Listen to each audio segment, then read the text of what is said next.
네, 여러분 안녕하세요. 2024 온라인 코리안 어답티 네트워크 리더스 포럼 진행을 맡은 김성준 사무관입니다. 반갑습니다. 바쁘신 일정 속에서도 2024년 온라인 코리안 어답티 네트워크 리더스 포럼을 위해 참석해 주신 단체장 여러분들께 감사의 말씀을 드립니다. 2024년 온라인 코리안 어답티 네트워크 리더스 포럼은 재동포청이 주최하고 2024년 세계 한인 입양 동포 대회의 사전 프로그램으로서 2023년 세계 한인 입양 동포 대회에서 채택한 참가자 선언문의 효과적인 이행을 위한 입양 동포 단체장들의 의견을 수렴하고 이번 5월에 개최되는 2024년 세계 한인 입양 동포 대회의 효과적인 그룹 토의 시행을 위해 개최되었습니다. 5월에 개최되는 2024년 세계 한인 입양 동포 대회 그룹 토의를 위해서 여러분들의 활발한 토론과 의견 개진 부탁드리겠습니다.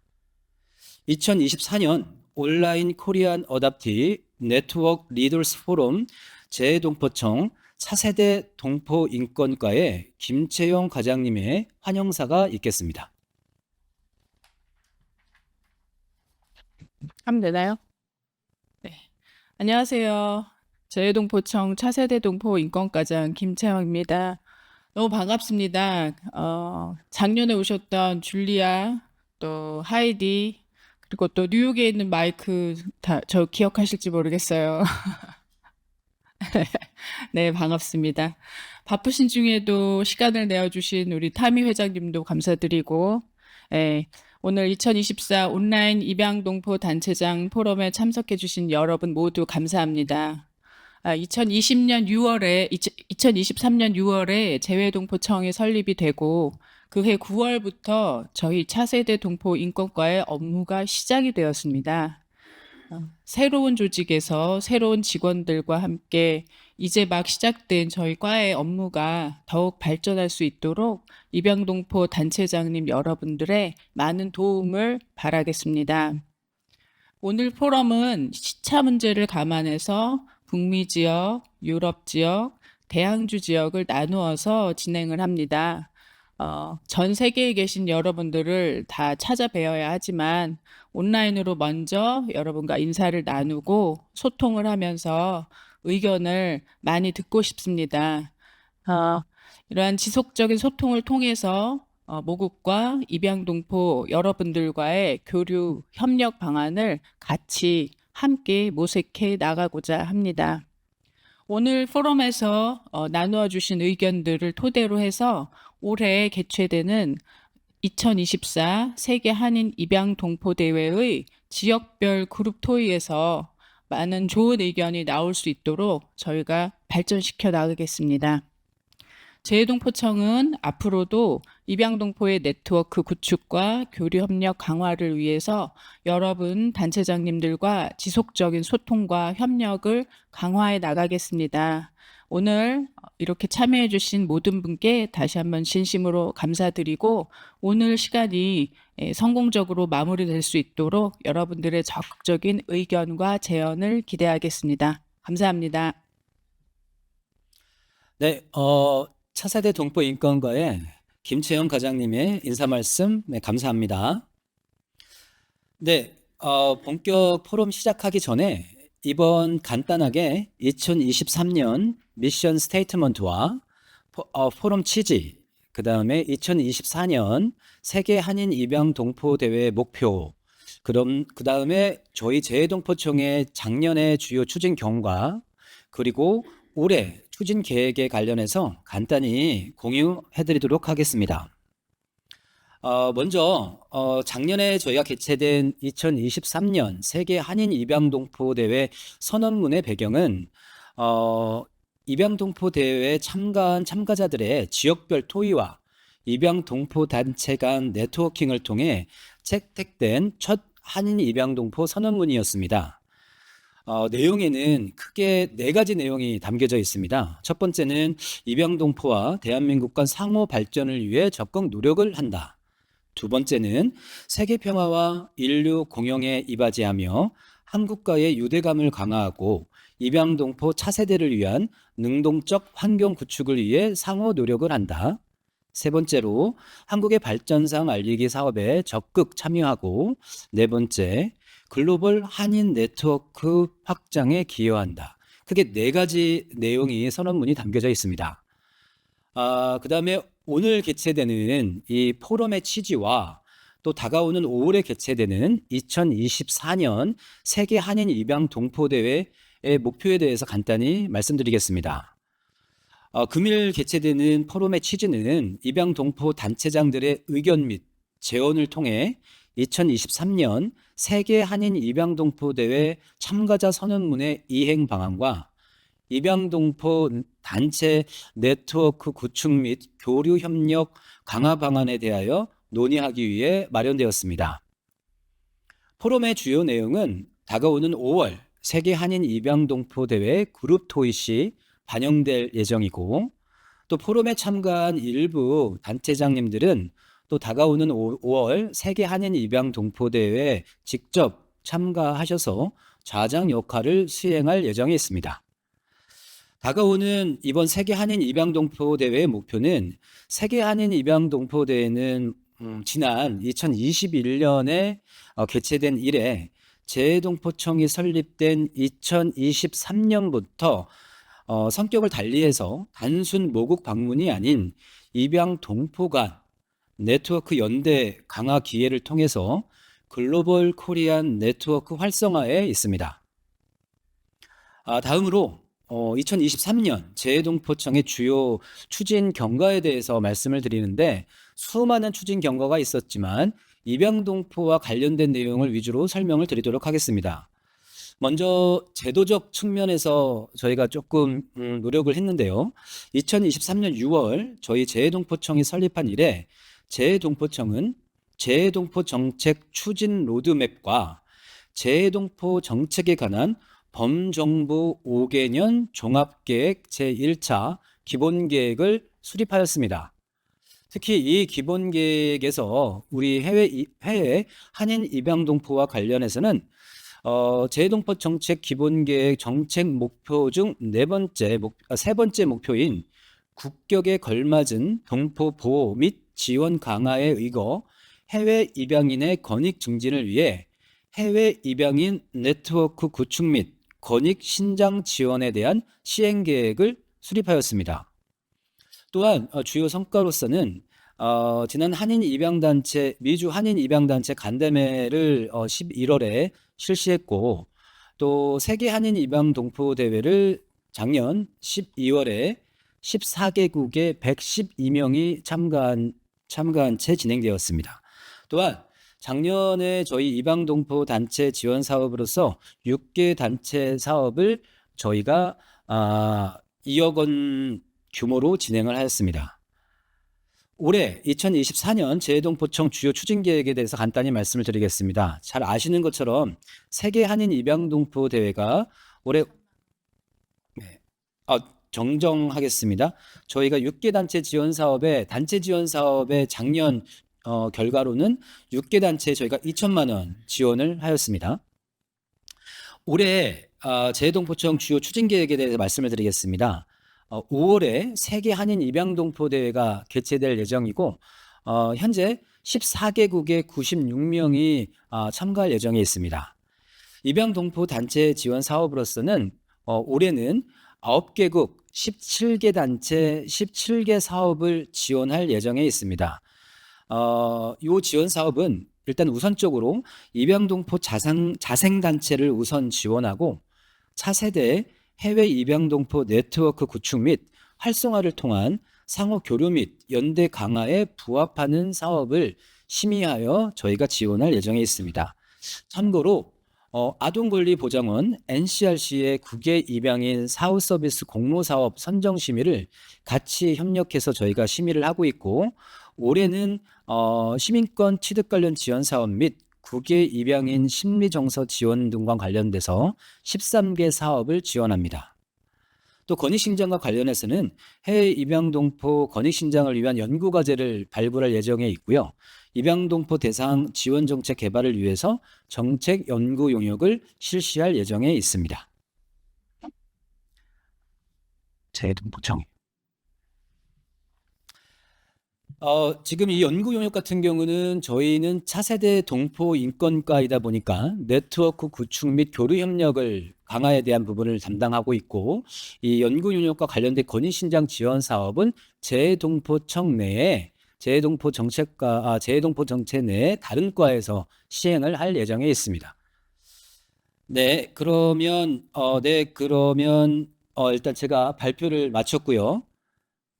다음으로 첫 번째 세션으로 진행을 하도록 하겠습니다. 첫 번째 세션은 입양동포 단체 네트워크 구축 강화 방안을 시작으로 본격적인 토론을 시작하는데요. 토론 진행은 아이카 회장이신 타미 겐첼님이 수고해 주시겠습니다.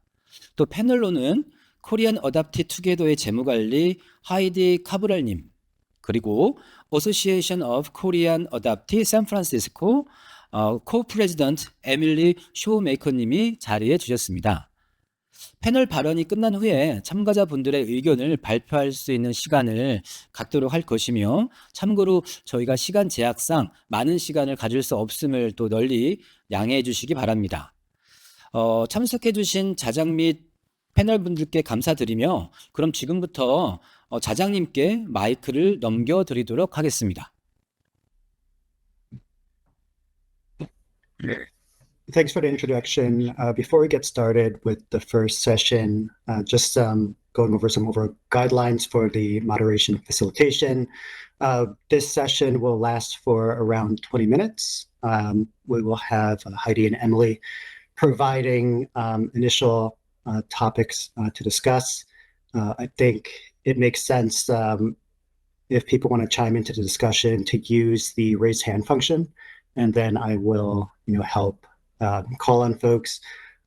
We are constrained to the 20 minutes, and so in order to make sure everyone has a chance to provide a voice, may have to cut some people short, but if time permitting, we could circle back. So with that, I think we can kick off session one, maybe start with Heidi. Hi, everyone. First, I want to thank you for this opportunity and to share our thoughts on the mission statement that was created in 2023. What we are here to initially talk about are the strengths and weaknesses that we see in the organization network as a whole. And initially, we wanted to talk about some of the weaknesses that we see within our network. And I think one of the main things that we talked about was a decentralization, because there are so many of us, because there are so many different organizations, and we're all kind of in a different place. These organizations are at different stages and phases in their structure. As we've come in, Korean Adoptees Together is a very new organization.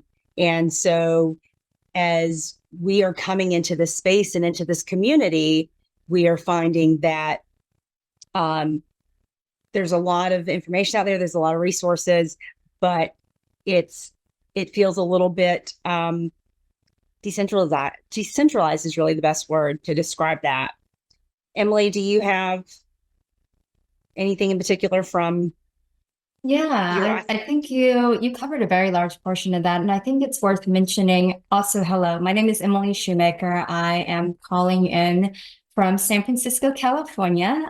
Thank you for allowing us to join today. We are excited to be here. I will be attending the OKAG gathering next month, and I look forward to meeting many of you there. To build off of what Heidi said, something that I would add that's extremely important to understand about how our organizations operate is all of our organizations are in very different phases.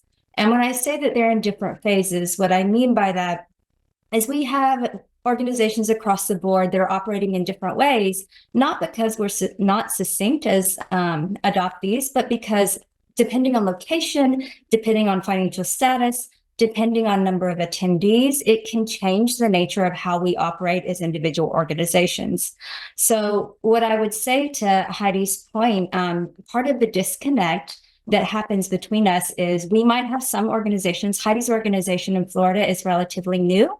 They're just getting off the ground and getting started, whereas Tommy's with ICA. ICA's been around for a while. The Association of Korean Adoptees has been around for a while. I know that CON has been around for a while, and those are more established organizations, so they operate very differently. So in terms of the disconnect, what I would say is it's helpful to remember that the way our organizations function, because they are all different to different capacities, it does make it a little bit more challenging for us to have a succinct way of just operating as a whole. But with that said, I mean, there are a lot of positives that come along with that, and we'll get into that in a minute. One of the other, I don't really like to call them weaknesses. I just like to call them hurdles that we run into as organizations. We definitely, I know funding is something that we bring up over and over again, but I think it's very hard to see, especially from an opposite end of the country in Korea where you're at, when you don't have visibility of the programs that are happening across the world. It's really hard to see what's being implemented into those programs. We do greatly appreciate the funding that OKAG provides to be able to support many of our objectives. And we really like to be able to incorporate things that pertain to cultural heritage, things that pertain to our experience and our identities as adoptees. I would say for things that are like cultural heritage, it would be language classes, cooking classes, anything that pertains to just cultural submersion in the Korean culture that we didn't have access to. So I would say that would be another area where we're struggling a bit, because when we don't have funding for specific things, it's hard to execute those on the ground.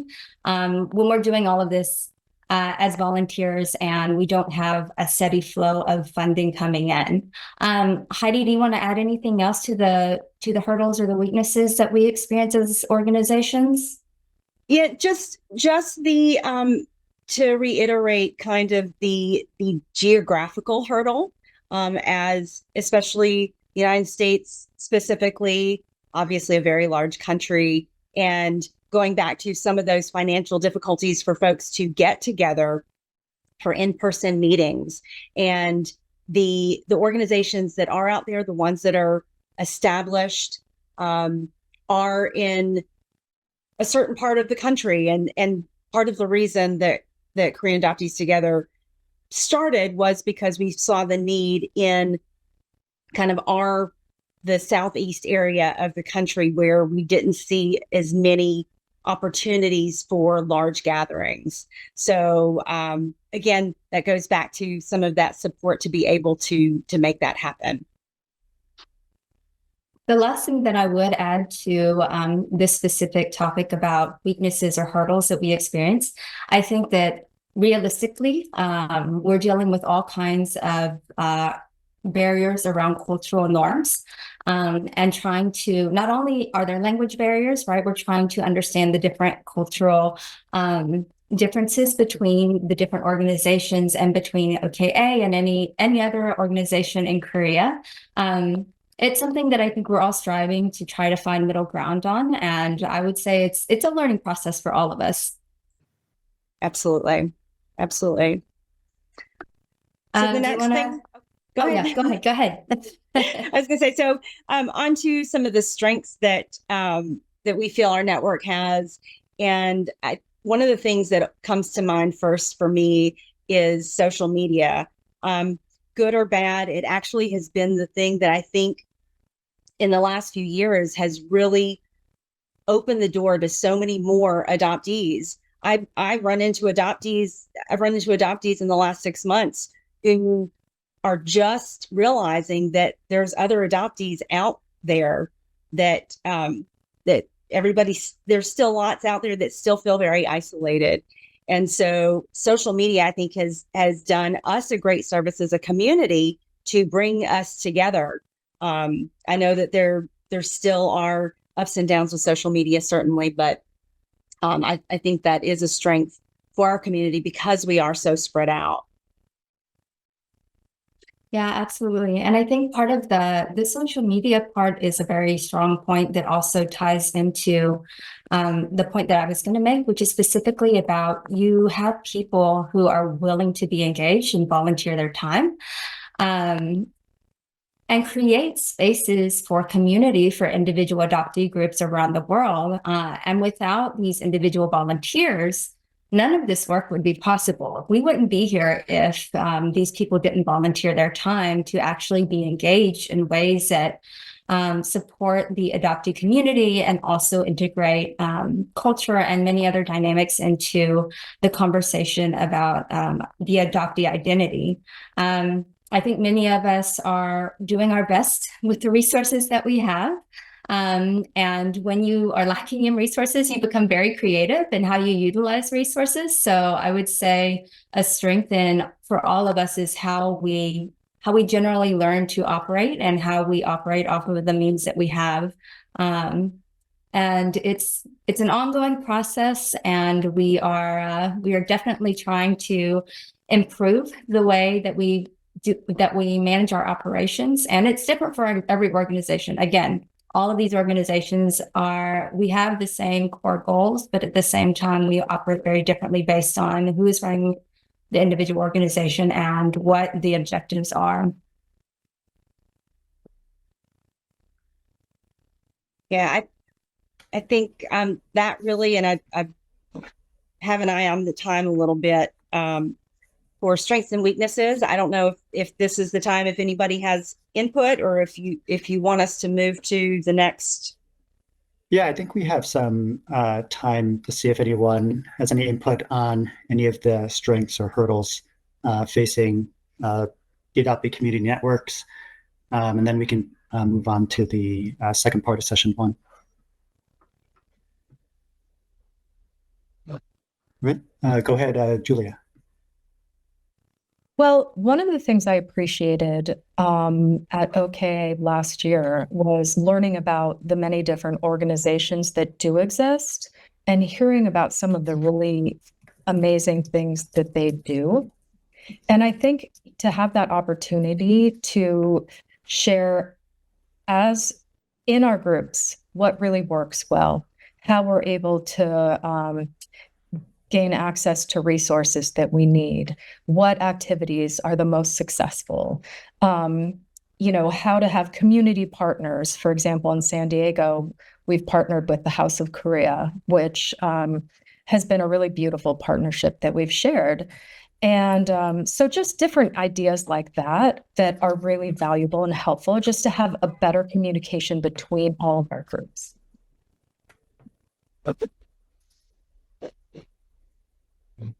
Thanks for sharing that, Julia. Anyone else have any thoughts around the strengths and challenges? Go ahead, Tom. Thing that is both a strength and weakness that we experience in BKA, and I've kind of heard in other spaces with other leaders, is that, we're all working boards, which means we have select dedicated folks that are doing their best to provide services and support. And the weaknesses of that is that when you have people like an organization that depends on a single person to complete some sort of programming or task, that's hard, right? Just that's a challenge. And so when that person rolls off the board, what rolls with them is their organizational history and their connections to other leadership. We have a very dedicated president, Sarah O'Neill, who is just an encyclopedia of knowledge of background for BKA. And she can explain where we've been and, some decisions that have been made historically and, relationships with other orgs. And, but if she rolls off, that goes with her. And so that is kind of perpetually a question as a board that we are kind of facing each year when it comes to this decision of who's running and what does that look like. So I just wanted to put that out there. Thanks, Tom. And Leah. Thank you so much. I really enjoyed the presentation, and I feel that you have shared like so many important highlights. I think as far as one strength that you have mentioned that I would like to amplify and reiterate is how resourceful all of our organizations and board members are, being all volunteers, all of us having full-time jobs, and caring deeply about this community. And what I also feel like is that part of the challenge, which you also mentioned, is how dispersed we all are. So I'll mention this as well as far as for Canada. And so I feel that there's a lot of, so for common topics such as like birth search or returning to Korea, returning to the homeland, I feel that we could really support each other or have a central hub, whether that's OKAG or some other resource, to share, say, common practices, or say doing a birth search or returning to the homeland. And in that way, we'd be able to kind of optimize and leverage all the effort and energy that we put into these resources to share within our local communities. And then we can, have that distributed and then build upon within like our broader community. And I think that that's like a way that we can kind of recognize, a strength that we have as far as our resourcefulness, and then a challenge that we face, and really being able to address kind of the geography and the ability to communicate and share the amazing resources that we create. And actually, to the previous point, whether there's like attrition or churn within leadership, to still preserve kind of that institutional knowledge. So just put some thoughts on that. Thank you. Thanks. Yeah, that's definitely an ever-present challenge, and even maintaining resources over time as well, so they're up to date. Looking at the time, I want to move over to the second part of session 1, which will explore ways to build upon the current network of Korean adoptee organizations. In which direction should organizations be growing? And I'll hand it over to Heidi. So to build on that point, Leah, of some of the ways that we can grow, I think is that looking at what are our options for continuity and for connection, within the structures, and maybe that's something that we will get to explore further as we move forward in May, because that can certainly help everybody with all of the work that everyone is doing. And a lot of times I think that work does get replicated in all of our different little organizations and the people that we touch. So that definitely leads into the ways that we can grow as our organizations and grow together. We would love to see that our organizations are able to make these connections with each other, with OKA, and I think maybe put a little bit more structure so that we can have those connections between the adoptees and the embassies and consulates and OKA, and better support everybody.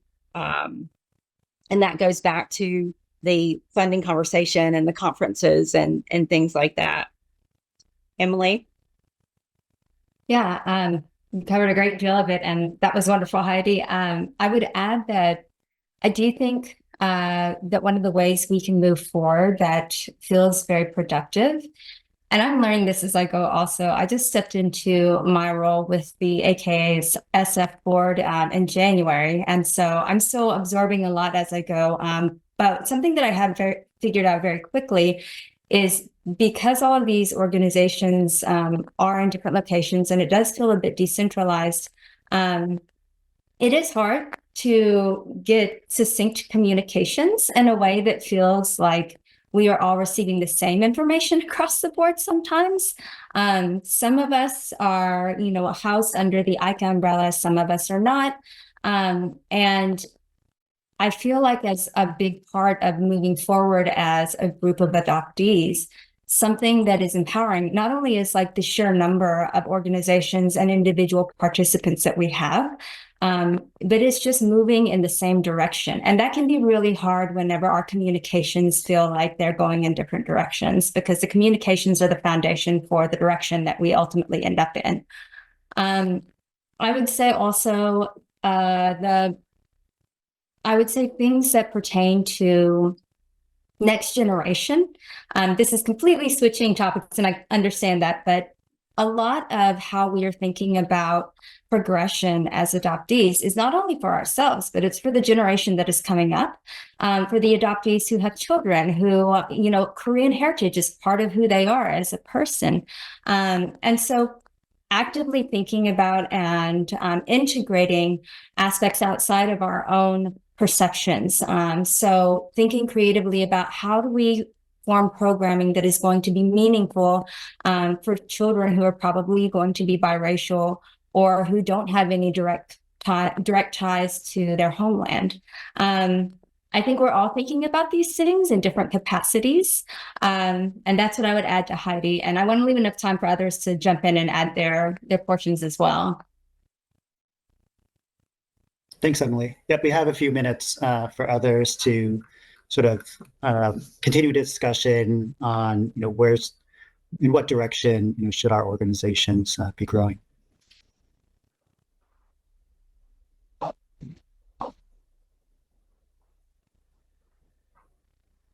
Go ahead, Kara. Hi, my name is Kara, and I'm the current Secretary General of Global Overseas Adoptees Link here in Seoul.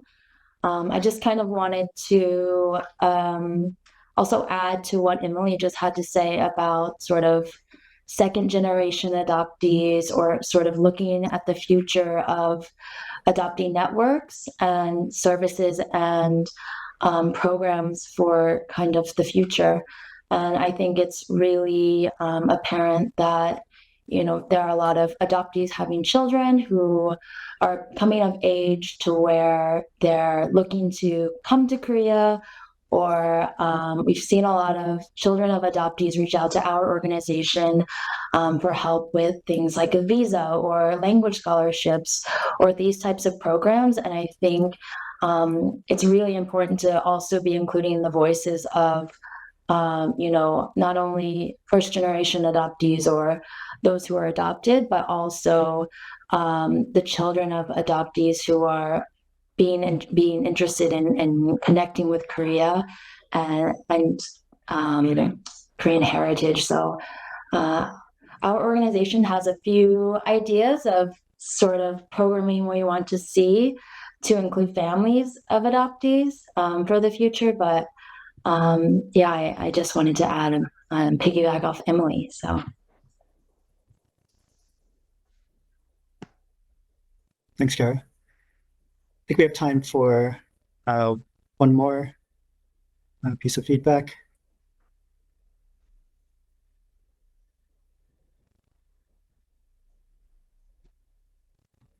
If not, we can, I think, move on to the second session. 그럼 세션이 2023년 세계 한인 입양 동포대회 선언문 도출 과정 발표 및 이행 방안에 대해서 논의하겠습니다. 패널로는 아시안 Adoptees of Canada President 레아 브라이튼 님과 The Korean American Adoptee Family Network CAN President KT 보잭 님이 자리해 주셨습니다. 특별히 이번 세션에는 2023년 세계 한인 입양 동포 대회의 초안위원회 작성 멤버였던 Association of Korean Adoptees San Diego 보드 멤버이신 줄리아 힌튼 님이 2023년 선언문 도출 과정에 대한 설명을 시작으로 토론을 진행하겠습니다. 네, 줄리아 힌튼 님.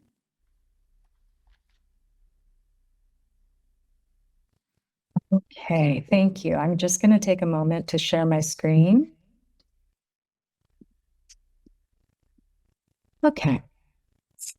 So I'm going to take thank you for that wonderful introduction. It's really nice to be back in this community. I'm going to take a few minutes to describe my role as a draft committee member during last year's OKAG gathering. My responsibilities included leading small groups during the regional discussion, presenting our group results to the greater community, and meeting with draft committee members to collectively compose a mission. During our regional discussion, we were asked to explore our Korean identity and what that means to us in small groups. I presented a single question to my group. What makes someone unmistakably Korean? Our results were varied. After we compiled a list, I asked the group to rank our results in order of significance. The Korean language, both written and spoken, was the number one factor. Korean customs and traditions came second. We included important factors such as honor, respect, formality, and rules of engagement. Ethnicity was certainly a marker, along with external appearance. When the drafting committee met in the evening, we compiled all of the feedback from the 7 different discussion groups. The 2023 mission begins. We, Korean adoptees born in Korea and adopted to another country, have the right to claim and learn about our cultural identity. We, Overseas Korean Adoptees, wish to strengthen our ties to Korea and our heritage for the next generation.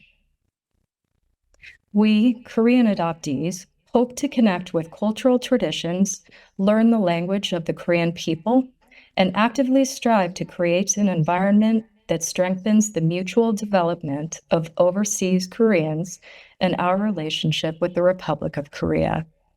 Accessing necessary resources will require transparent communication and translated websites and documents. This is the part of the mission where the drafting committee had to strike a balance. Learning the Korean language was a polarizing topic. We came to the agreement that it must be included in the mission. However, we also agreed that English translation of websites and necessary documents were also required. We, Korean adoptees, recognize that the Overseas Koreans Agency serves to support our participation in the establishment of active and future Korean groups while acknowledging different stages of receptivity to embracing Korean cultural identity. So the response to the mission from the whole group was very positive. They were very happy to hear both their feedback being reflected, primarily in that there was a lot of discussion about Korean language. Some participants really not wanting that to be in there. And then also including the fact that different members, oh, I'm sorry, I forgot to include the end. Let me take a step back because I forgot a really important speaking point. So I'm going to go back a tiny bit. So we, the Korean adoptees, recognize that the Overseas Korean Agency serves to support our participation in the establishment of active and future Korean groups while acknowledging the different stages of receptivity to embracing our Korean cultural identity. So this is a part that also garnered discussion. In order for the participants, meaning the many different breakout groups, to feel heard and understood, we had to acknowledge the fact that we're all at different stages of embracing our Korean identities, and we're all at different stages of receptivity. So in the end, when we presented on the very last day, the overall response to the mission was positive. People were approaching us and saying, thank you for acknowledging our responses from the regional discussions, and that there was relief that they felt that their thoughts were accurately reflected in the mission. And that's all. Sorry about that little glitch. I'm going to stop sharing my screen. 네, 발표 감사합니다. 그럼 이어서 토론 진행하겠습니다. 자장님, 토론 진행 부탁드리겠습니다. For the discussion, we'll have both Leah and Katie sharing their perspectives. Let's start with Leah.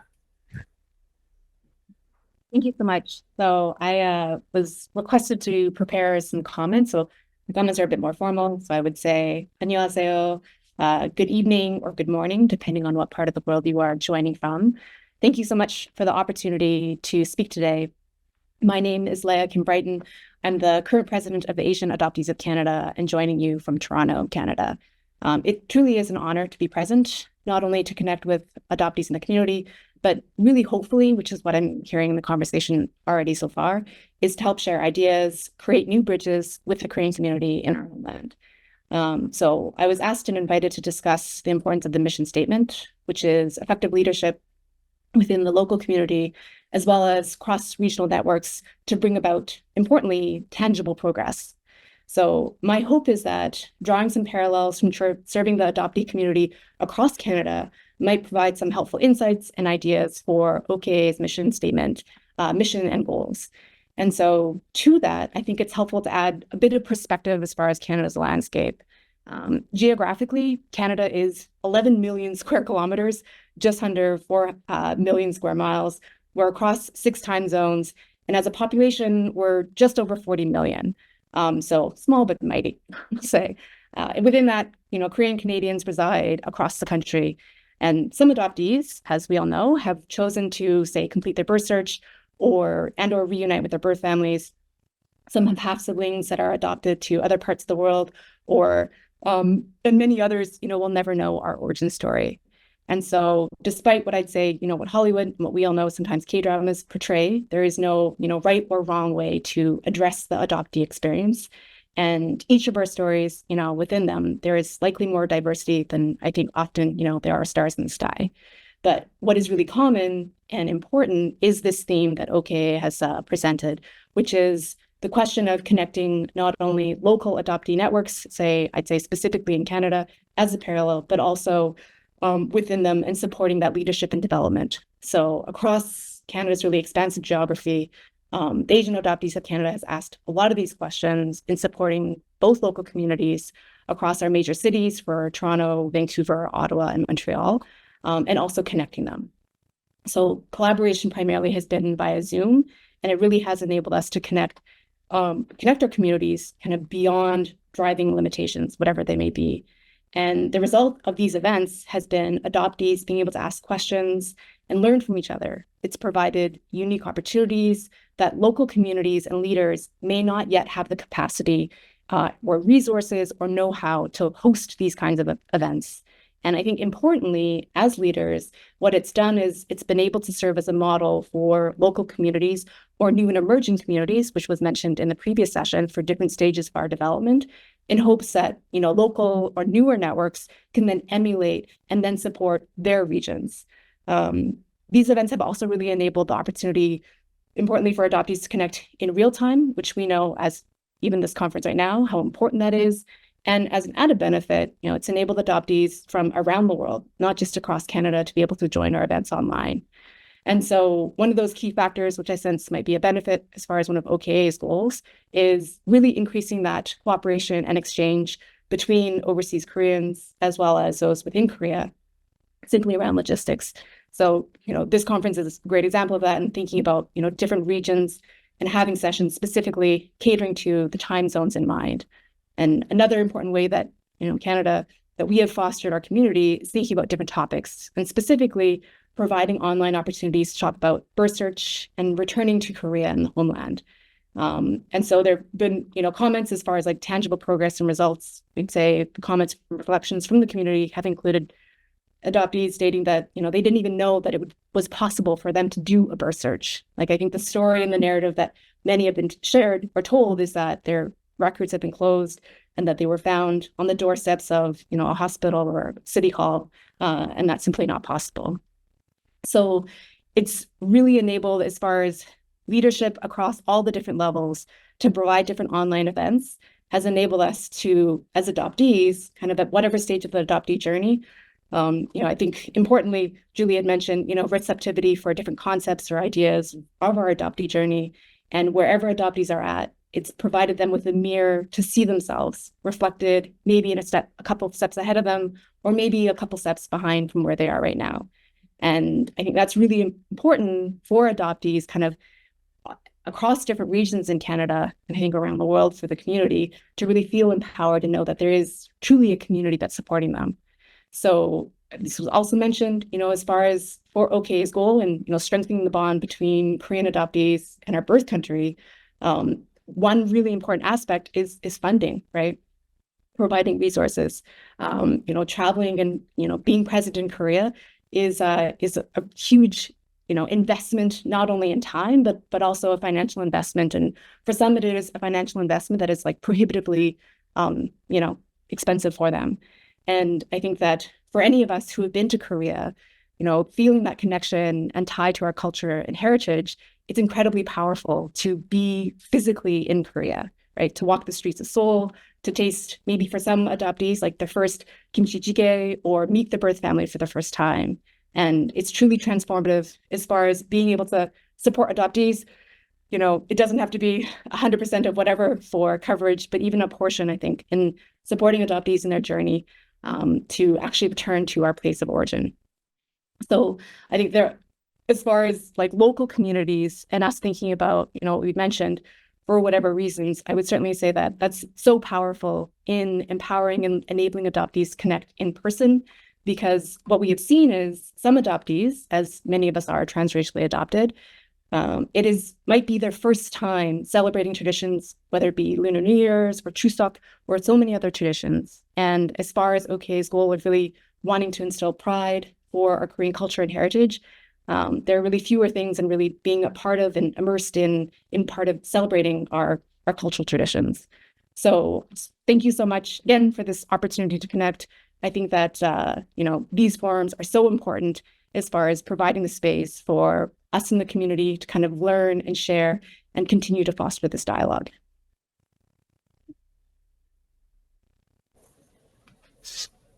Thanks, Leah. Now I'll hand it over to Katie.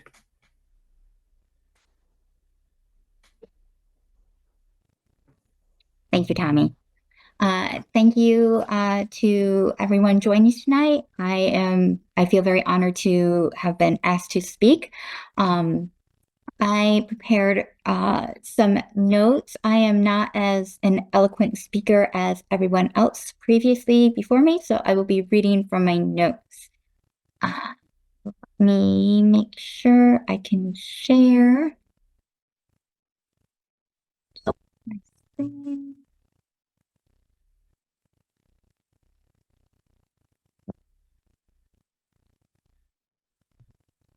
So I prepared just some notes on what I believe effective leadership within the adopted community looks like, and how we can achieve that, how we are achieving that. I am the executive director of KAN, which I'll talk about in a moment. Sorry, I should just follow my notes.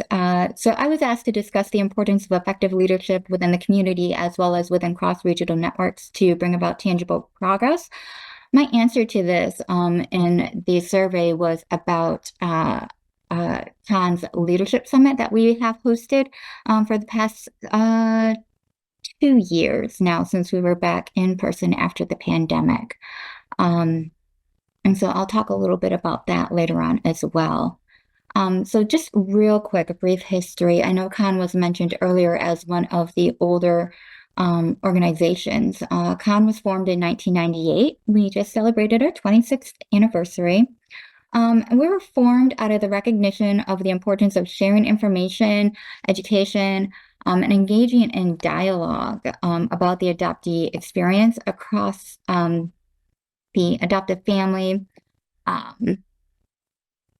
and the Korean American community. In that spirit, for the past 26 years, we have continued to carry on that mission to provide support to adoptees and their families through education and dialogue. This is done primarily through our conference and other online events throughout the year. And our conference travels across the United States, and we go through different parts in order to connect with the Korean American communities in the different parts of the country, but also to allow people the opportunity to attend the conference when it is in different parts of the country. So my journey to Cannes and super adoptee thing had to include a picture of me as a baby. So I first started having dinner with adoptees once a month many years ago. And that was what I needed because that's where I learned that I was not the only adoptee in my community. I learned how to talk about being an adoptee and process being what adopted and being Korean meant to me. However, as I continued my adoptee journey, I found I needed more in-depth conversations about other layers and nuances of my lived experience. And that's when I first found Khan when they came to my hometown in 2013. I found the conversations and the relationships there more enriching and supportive to continuing my journey and just where I was in that. I stepped into the role of executive director and president in 2018 as the first Korean adoptee to be in this position of leadership. The previous executive directors were adoptive parents, which I think speaks to the evolution of Korean adoptee organizations since the inception of Korean adoption in the 50s, just going from adoptive parents to adoptees growing into their own, using our voices and stepping into positions of leadership and just creating our own spaces for what we need. So I think, I know that since I've become executive director, I've had the opportunity to work with, talk with, interact with, and have relationships with other adoptee organizations and leaders. After our 2019 conference, that was the first one after I stepped into the ED role, I decided to hold a leadership summit for the adoptee organizations in the US because I felt it was important that we all knew each other and that we knew what each other's organizations were doing and for us to find ways to support and collaborate with one another. I firmly believe that collaboration across organizations only strengthens our whole adoptee community. We've had a leadership summit at the conference for the past 2 years, like I said, since we went back in person. I believe adoptee organizations fulfill what adoptees need in different ways with their own capacities and purposes. Some examples are to experience being Korean in our own local communities, to have the opportunity to have dialogue about what that experience and the general experience as a Korean adoptee is, and to have the opportunity to connect to their Korean roots in Korea. Some characteristics I think that I have noticed over the years and interactions is really being able to understand the broader role of the local, national, international adoptee groups in the lives and education of adoptees. How do we work together? How do we support each other? How can we work together to support another organization? All sorts of different ways. Adoptees engage with the different organizations based on where they are in their journey. There's not one organization that can do or fulfill all the needs of an adoptee. I think that goes back to some of the things that have been referenced in terms of we are all volunteers. This is not our full-time job. To funding, to what resources are available to us locally. I think, Leah, you mentioned just the landscape, the sheer size of a country or a community as well. This is why I believe collaboration and supporting each other is important to the success of supporting our community. So I think about local groups as providing a connection to the local Korean American community and also the local adoptee community. I think they're able to provide more in-person events that combine the community that they are building and the experiences of adoptees in that specific community. I think national groups such as Khan provides an opportunity for a larger discussion of the adoptee experience. The purpose of the conference is to provide a space for adoptees to have the opportunity to have the conversations that they needed growing up as they process their identity as an adoptee and as a Korean. And the conversations that they need now at this point in their life as they go through different developmental stages. Also, as it was referenced before, becoming a parent, being in long-term relationships. Now, at least at my point in my life, hearing friends go through the caregiving of their aging adoptive parents or having parents pass away as well. I think international groups such as ICA has allowed for the experience to travel to Korea and connect to their roots in a tangible and universal way by creating a sense of connection to adoptees from around the world and just understanding where they come from and what their roots are.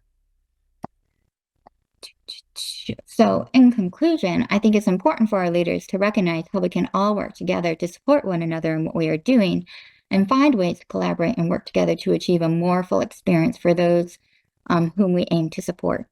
And of course, I need to do a shout out for our leadership summit that I referenced. And I will stop sharing. I talked really fast. I hope you all got that. Thanks, Katie. This session, we have a total of 40 minutes, so we actually have around 20 minutes left for discussion. I think that'll give enough time, I think, to everyone to share about some of the leadership experiences, aspirations in their own organization. First off, thank you both, Katie and Leah, for sharing. Does anyone have any sort of follow-up questions or discussion points based on what was just presented?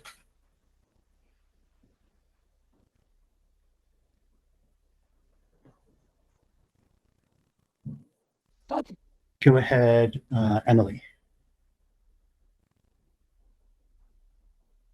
Hi, Katie and everybody who was on the panel. I just wanted to say thank you for those words of wisdom, especially as somebody who is stepping into a leadership role for the first time and kind of seeing all the background work that goes into what our organizations are really embodying. Something that resonated with me, and Katie, I wanted to give you a shout out for this.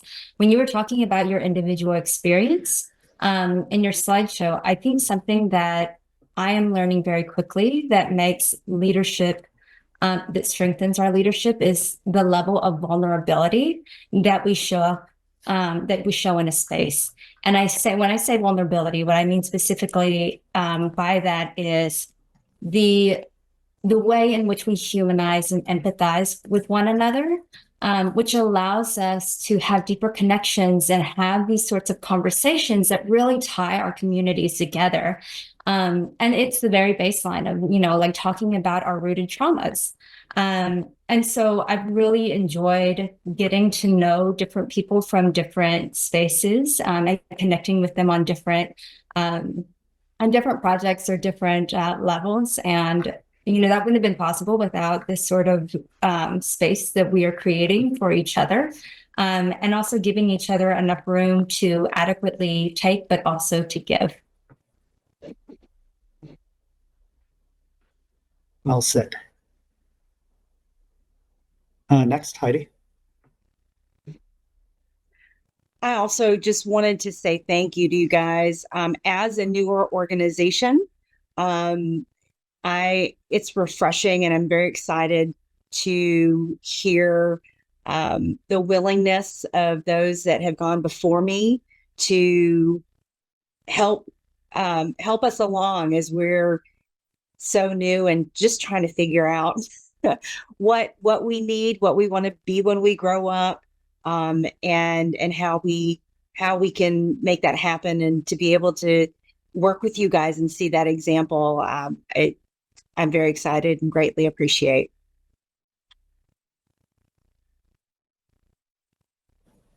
Go ahead, Katie. You're on mute. You would think after all these years I would remember. I do not. Oh my goodness.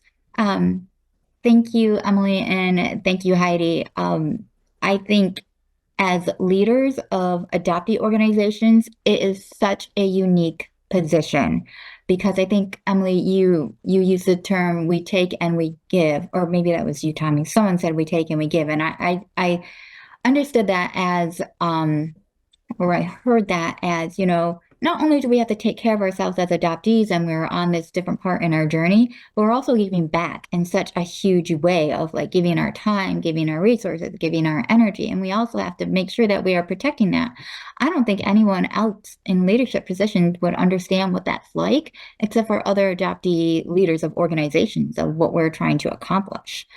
So I appreciate I appreciate this space that we have to be able to talk and share different ideas, but also just some of the struggles that we may have as well.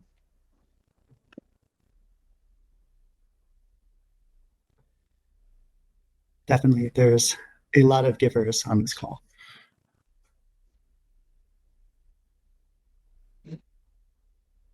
Does anyone have any reflections they want to share about leadership experiences in their organizations? If not, this is the part where I will start cold calling people as well. Go ahead, Leah. To defer the cold calls. It's happening. It's coming up. So, I mean, I think that for Canada and maybe across the U.S., you might also have some linguistic differences as well. But specifically in Canada, we have one part of the country, Quebec, which is a very large province. And there are a lot of Korean adoptees who went to Quebec, which as a province generally speaks French. Some adoptees are bilingual, so they might speak both English and French, but many adoptees only speak French in Quebec. And so I think part of the importance of like empowering and trying to support, really model different opportunities for different events and connection and community building is hoping my French is terrible.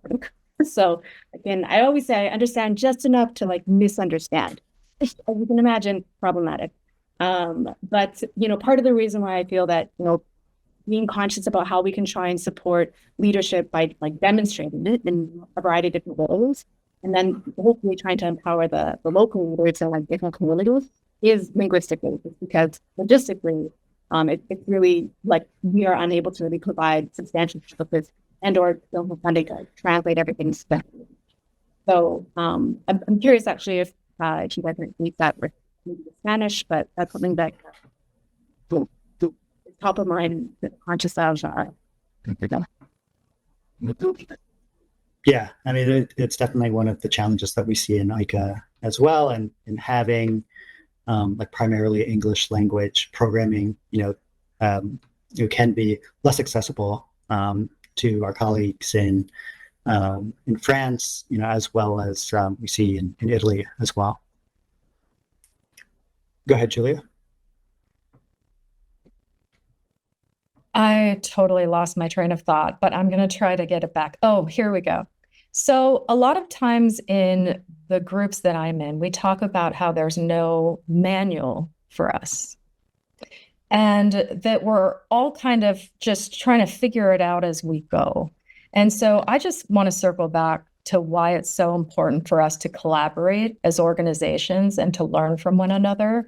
We have the benefit in San Diego of partnering with AKA SF, sometimes AKA LA. And, those are beautiful moments where we can have those shared experiences together for the greater community.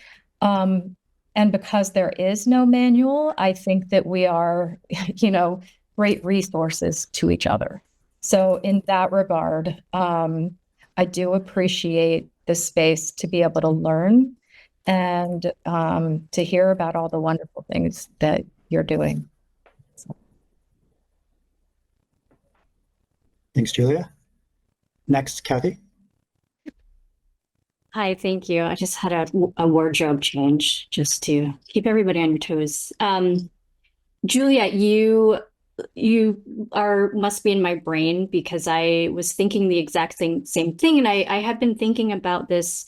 Exactly what you said. There's no handbook, and also like, I'll just use my personal experience. So I'm zooming in from Boston. I'm with Boston Korean Adoptees, and this is my first term as vice president, and I've never been the vice president of anything. And so, something that I think would be helpful, and again, this is like we're just creating more work for ourselves, but we talk about resources, if that could also include like, and in these, our leadership calls and the sort of movement toward having more of the leadership conversation could include like, are there resources for or consultants for leadership training? How to work within a nonprofit organization, how to work as a working board, for example, and then also within that, for BKA, we have had retreats where we look at strategic planning, and I think in years past we've had consultants or past BK board members or presidents who are experienced in strategic planning facilitation. And like, I would love more of like those resources and more of conversations from organization leadership of how that goes for you. And maybe like strategic planning could also be strategically planned within, if there, if like within OKA's strategic plan. And I understand that each organization and each region will each have different priorities, but just thinking of how, if we're thinking about collaborating better, can that also include our strategic planning? Yeah, I love that. And I do want to call on either Mike or Mark from Also Known As, because I think Also Known As does a really great job of leadership development from, I think there's two pieces that stand out in my mind. One around sort of the board retreats that happen on a yearly basis. But I think it would be also really interesting to share, what you all do with your advisory board as well. So either Mark or Mike, take it away. Good, Tommy. This is Mark. Can you guys hear me? Yep. Okay. Yeah, I just want to, I think Also Known As is unique is that, we're an international adoptee organization. We started out with Koreans only. Now we've become and evolved. And it's that, as you guys said, we don't have a manual or anything. Also Known As started because we had a lot of business people involved with Also Known As. We do have a charter. We do have bylaws. It's basically a simple boilerplate that you'll see in any corporation. And what we've done, we've modified it through modifications, through amendments, because unfortunately you cannot change bylaws. You can put amendments to it. And the other thing that what I instill in everyone who's part of Also Known As is that you do it because you enjoy it. Because like you said, this is all volunteer, and you do it because you want to give back to the community. And I think that's the reason why Also Known As board or members or even the advisory board, like Tommy mentioned, that they're involved, but they're not heavily involved, but they know what's going on in the adoptee community. As I'm thankful for Tommy that, in June, you guys know that we're going to have a leadership forum here. And that leadership forum is also not just for adoptees, but it's for other international adoptees. That it's like you guys, you're starting your organization. And so we're helping other organizations, from Guatemala, from, other countries, South America, and that kind of area where it's up and coming. But as for what keeps Also Known As going is that it's new blood that keeps continuing. Okay, and that thing about it is that we keep a legacy. Tommy was one of the spearheads who helped us to Google Drive, so we keep a database on that, so we have access to it. Unfortunately, like everybody else, people who don't know it, as leadership changes, we go through a little hiccup because we don't know how to move around it. But we do, because we have people who are dedicated to make sure that the legacy continues. As the other thing that we're very proud of, and I maybe some of your members know about it, but it's something that we established is like the scholarship that we have for adoptees. And I know people mentioned about Korean language classes. It's a nice thing to offer, but I'm going to be honest with you, as adoptees, I don't think there's a desire, because the problem is the Korean, we get funding from OKF, and And the thing about it is, and like I tell people and people who know me, if you make things free or too cheap, people are not going to they're not going to really honor it, because it's not. What's the use of going? Okay, I'm going to miss a class. Something different. It's like for $50 you get 12 weeks of Korean class. I guarantee you. Guess who? And Mike knows. Guess who shows up every day? Non-adoptees. Non-adoptees will show up twice a week. But you look at that adoptee population at the end of the program, maybe one or two may be hanging out. And that's why I say, when we look at programs to provide, we got to make it sure that it's incentivized, but also it has to be worthwhile.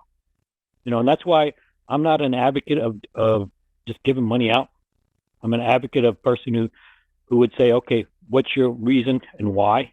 Give those highlights. And I think that's the reason why, also known as, is somewhat accountable for the actions that we take and the programs that we run. It's like the mentorship program. The mentorship program is a program that I don't like, but the problem is our board likes it.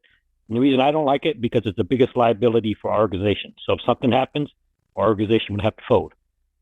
But that's not my say. I'm part of the board. The board makes the decision that we continue. And it's a great program because it helps kids, But the thing about it is, one thing that I was very proud of is that it's not a one-on mentorship program, It's a group mentorship program. So it's a compromise. And then also, like we say, our biggest program that we have with the OKAG funding that we've got is our picnic. It's a free picnic that happens at the end of the year. We get roughly about 100 to 150 people show up. It's a really good event. It's a free event.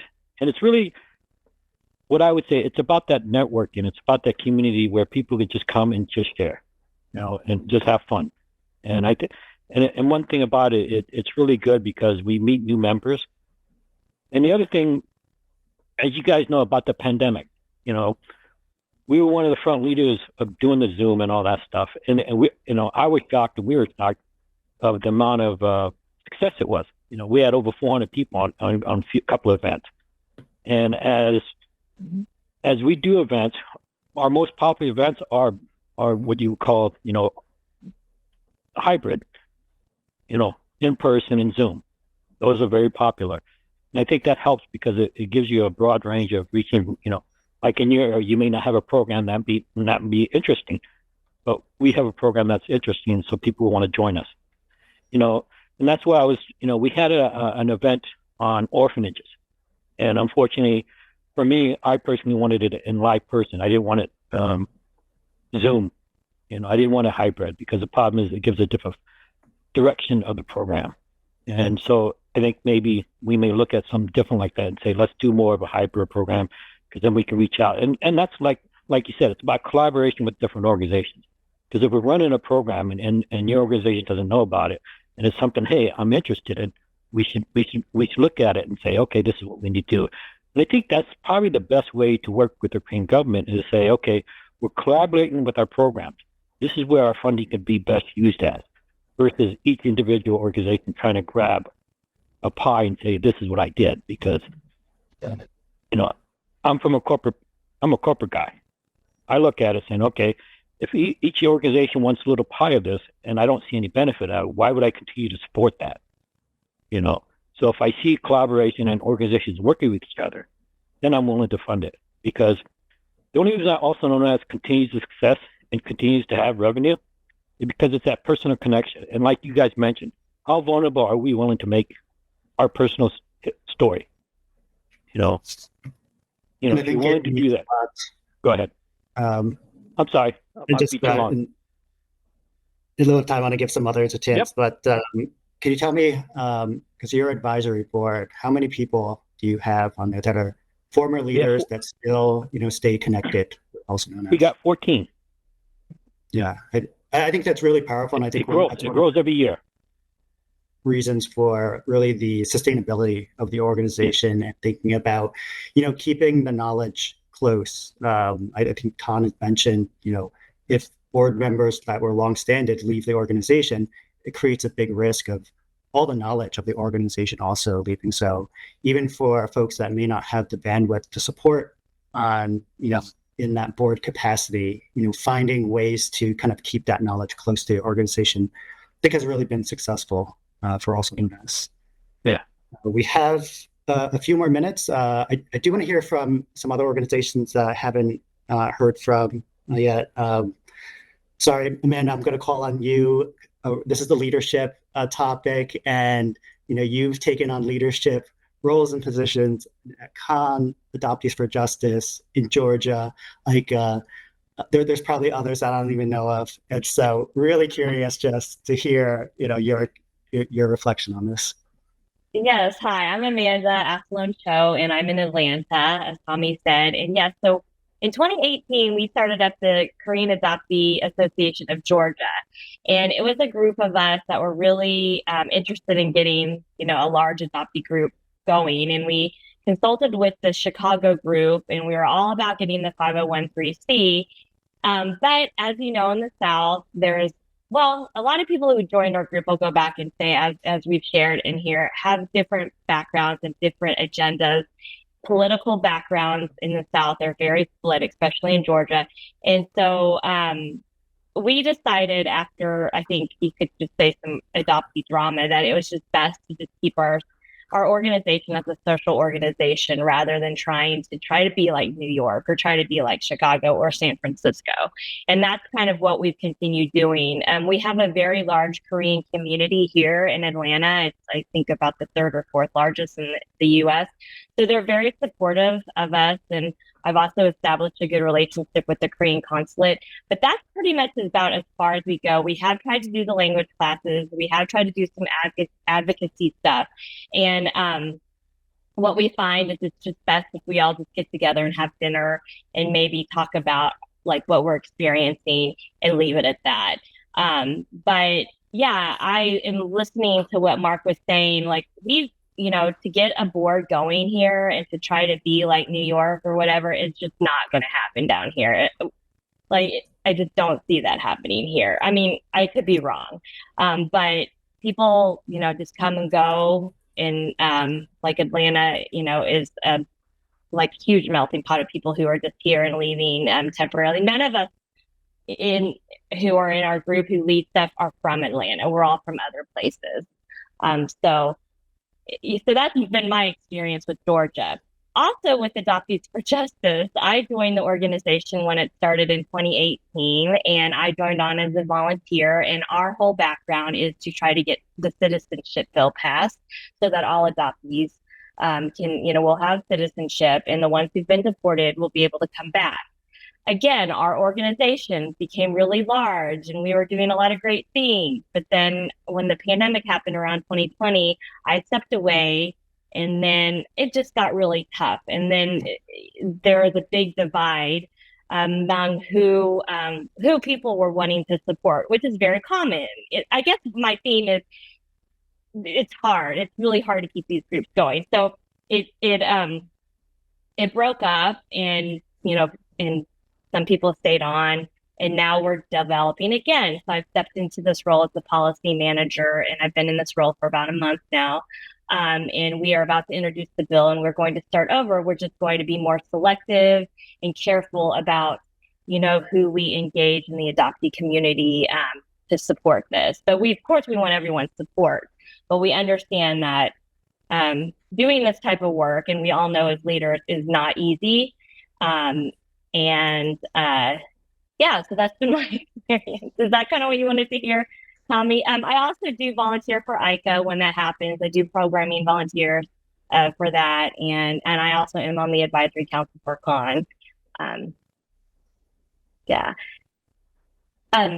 I do want to add, though, what I've done with the Georgia adoptees who want to be really involved in adoptee groups is I will bring them to ICA or I will bring them to CON and encourage them to do more with those groups. And I think that's been really helpful.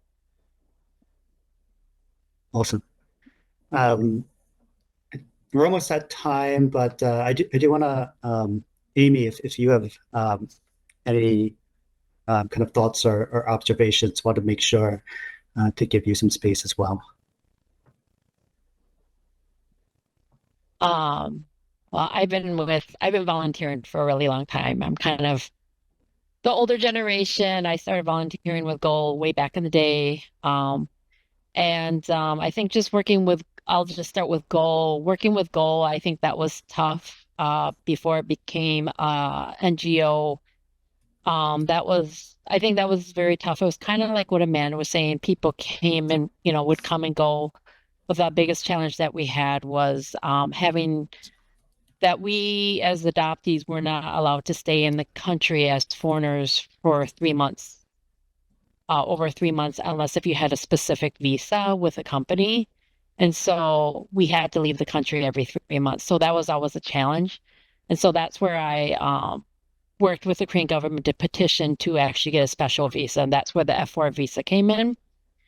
So that's something that I think helped stabilize for adoptees to want to stay in Korea and to find more adoptees to try to work with Goal and to make Goal happen and for it to exist today. The other piece is I volunteer for Adoptee Hub. Adoptee Hub is just it's an organization where I think it's more about not really focusing on the social aspect. I think we're really focusing, as many people know, there's a lot of Korean adoptees in Minnesota. That's where I'm from, right here. And I think just trying to find different ways of providing resources and just trying to use my knowledge from my experience working and living in Korea. So we created a couple books, published a couple books called Living in Korea and Visiting Korea. I'll actually be bringing them to the conference and be giving them out to some folks. But then also trying to actually collaborate with Goal as well, with Kara on a birth search portal that we're trying to do, where we're trying to just find more access, like a digital access for birth families to actually be able to submit their information in when they're searching for their children for adoptees, because I don't think there's anything like that out there. And then for adoptees because we already know a lot of adoptees are already doing a lot of searches. And so being able to have both of those information just kind of connecting and talking to each other, hoping we can match and start trying to find more matches for adoptees who are searching. So really building a registry for birth families and having that match with adoptees that are already searched. Another thing that we do is we actually have a kimchi festival, and it's actually really open to the public here in Minnesota. I don't know if you guys are familiar with Minnesota, but it's very white. And it's so white. But one of the things is we're really trying to kind of just get the Korean culture more accepted here. And so we're doing a kimchi festival this fall. Not last year, the year before, we did our first kimchi festival. We thought maybe 200 to 500 people would come. We actually ended up having over 1,000 people come. So we were a little shocked because we ran out of kimchi within the first 45 minutes. So we didn't expect that. So we were surprised, but we were also, I think we were kind of overwhelmed, but I think something good came out of it, where I think people felt really good about trying to share and educate, a piece of Korean culture, food, basically. And so being able to carry that on. So this year we're going to be doing another kimchi festival where we're expecting about 3,000 people. And that's where we're going to be holding like a kimchi making booth, kimchi tasting booth, where we can have like over 30 different kinds of kimchi.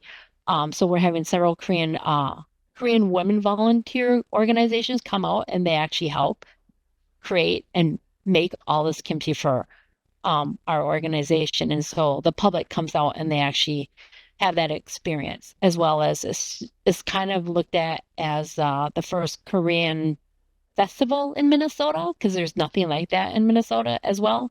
So we're really happy with just kind of the response that we have there. And then just in the fall, we're supported by NCRC, a grant where we do a cultural identity self-care workshop. And it's just a one-day seminar, but we actually provide a time where adoptees can actually learn Korean. And, Mark, I know you talked about the Korean language. But one thing what we found out is like there's a Korean school here that first started out teaching Korean adoptees Korean language. There was a very large attendance. However, what happened is they started opening up to the public. And so as they opened up to the public, there's a lot of Somali, Hmong, and non-Korean adoptees that attend. A lot of the Korean adoptees left. And they said that they left because they were very uncomfortable with having to trying to learn Korean language with other folks that can't relate to them. And so some of the maybe students, I think some adoptees were saying that they felt uncomfortable because some of the students who are like Somali or Hmong would say, well, why don't you learn Korean? You're Korean. I speak Korean better than you. So I think some of the adoptees left because they felt a little embarrassed or ashamed. So one of the things that we're trying to do, and it's unfortunately just once a year, because once again, lack of funds, but really trying to teach adoptees just to learn how to read Korean, just the Korean language, learning the characters and stuff like that, giving them that time, giving them that safe space to learn with other Korean adoptees. That's something that we learned. The other piece is just conversation, where some adoptees that are more advanced in Korean language, giving them that space as well. And then we are actually in collaboration with a Korean company that actually does teach Korean adoptees, only Korean adoptees, the Korean language. So they're one of our translators too for all the services that we're trying to provide. So that's just kind of a snapshot of some of the things that we do. Thanks, Amy. Yep. All right. I think we're ready to move on to the last session 3. 열띤 토론 감사합니다. 네, 세션 3을 마지막으로 네, 이어서 세션 3 진행하겠습니다. 주제는 2024년 세계 한인 입양 동포대회 그룹토이 안건 제안입니다. 패널로는 Association of Korean Adoptees San Diego 보드 멤버 줄리아 힌튼님이 진행해 주시겠습니다. 자장님, 토론 진행 부탁드립니다. And I will pass it over to Julia. Thank you, Tommy. I'm going to greatly shift gears here, and I'm going to start. I'm going to share my screen. Give me a minute. In preparation for those of you who will be in Korea, I thought it would first be helpful to give a brief overview of the Overseas Koreans Agency mission and vision as it relates to us. One issue that we encountered last year during the gathering was confusion about OKA's role and reach in terms of what their relationship is to us. So I wrote up here that it's important to note that OKA is part of the Ministry of Foreign Affairs, which is separate from the Ministry of Health and Welfare, where post-adoption services would be found. So I'm going to move into what that means. So OKA's mission is to promote the mutual development of overseas Koreans and the Republic of Korea. OKA's vision is to establish an environment to strengthen relations and promote networking so that overseas Korean adoptees can preserve their Korean identity and retain and maintain a connection with their motherland. So per the Basic Act on Overseas Koreans, the Overseas Koreans Agency will encourage and foster Korean identity, build a global Korean network, establish an environment to achieve such aims, and promote Korean culture. Together, we hope to create actionable plans that allow for strengthening our adoptee network while also building a relationship with the Overseas Koreans Agency and the culture and country of our origin. The goal is to integrate as a community of overseas Koreans to feel more connected to our homeland. I'm going to stop sharing.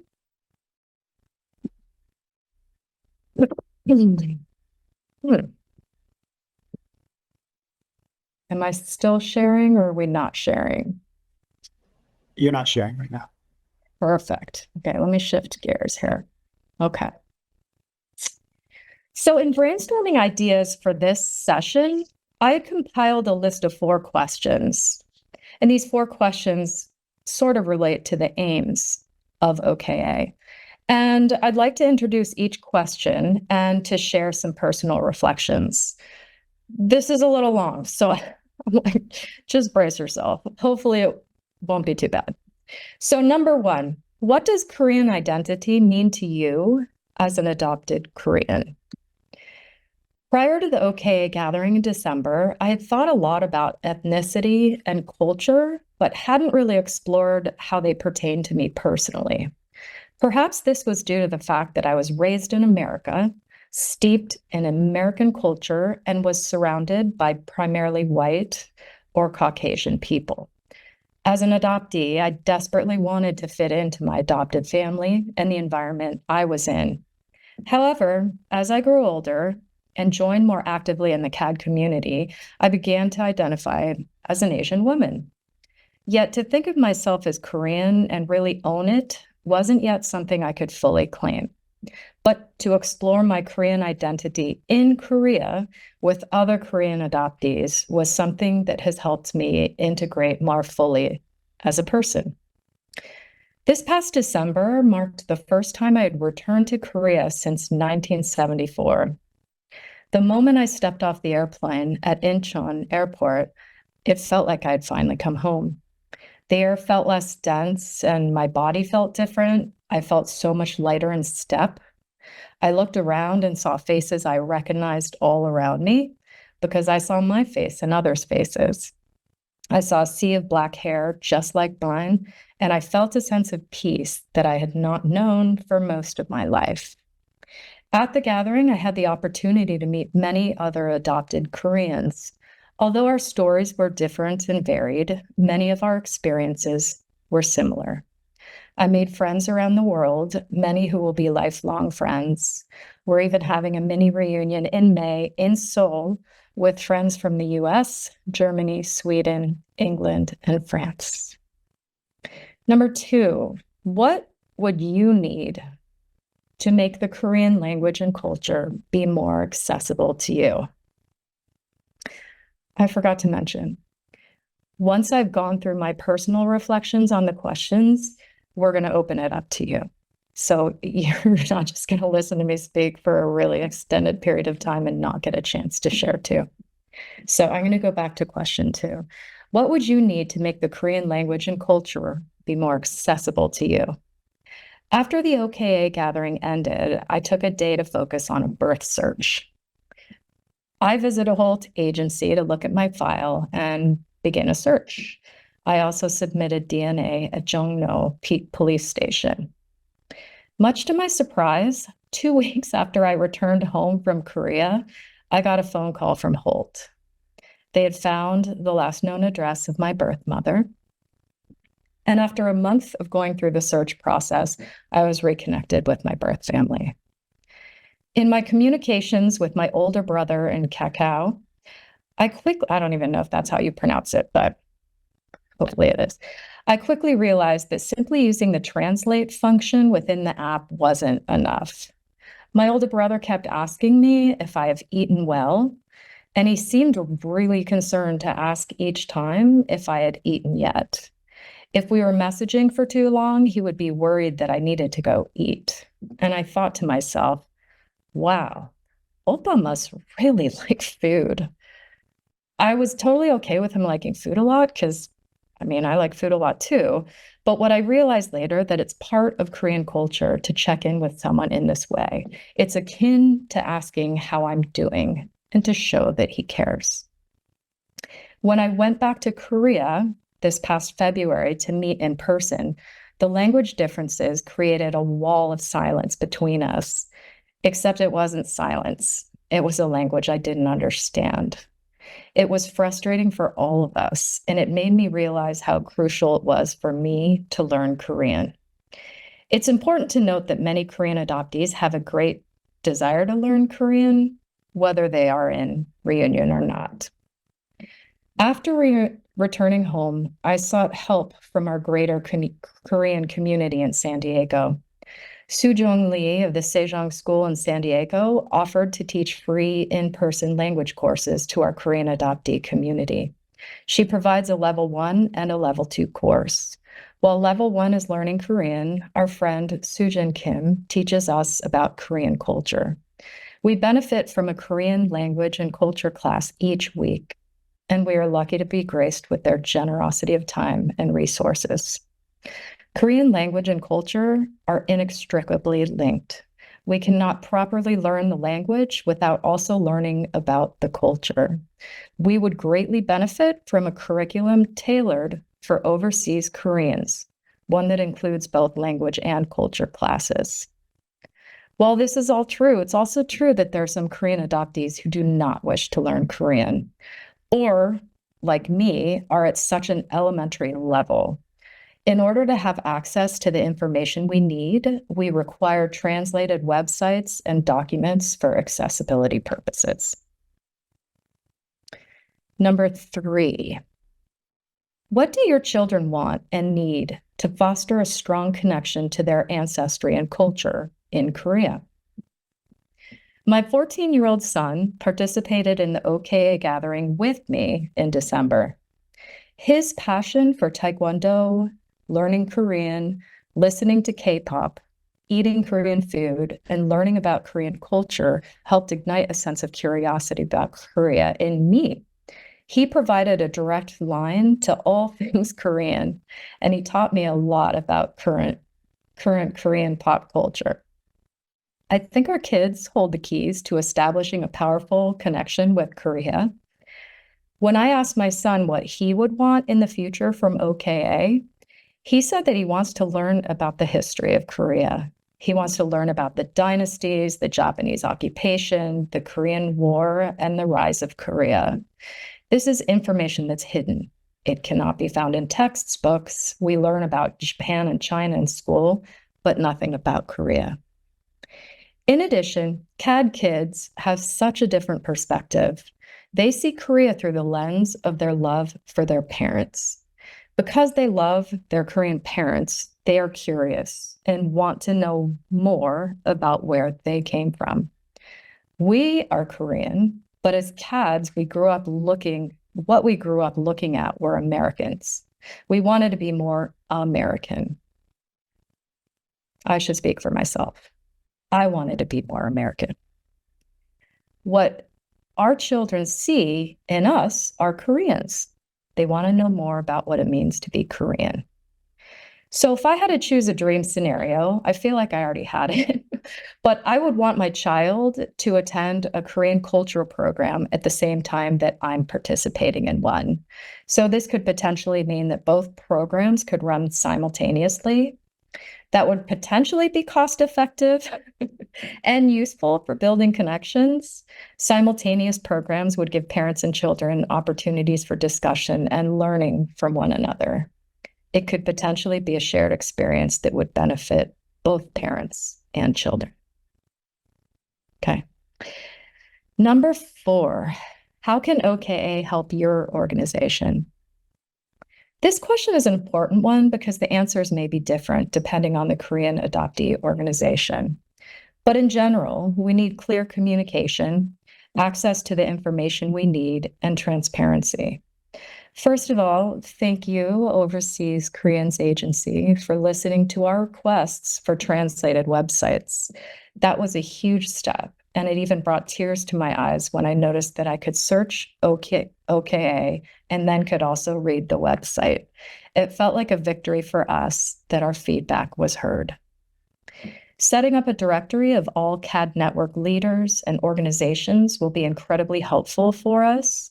In addition, receiving timelines and notifications when important events will be posted is necessary because we need to know how to access the resources that we potentially need. In general, we are seeking increased communication between CAD networks and OKA. A secondary note, is that it will be important for more streamlined communication between OKA and the Korean embassies. In addition, increased awareness about our respective organizations will help strengthen our ties to our local embassies. Educating embassies about our organizations and allowing them to have access to the CAD directory will also help strengthen ties to our local embassies. That was a lot of talking.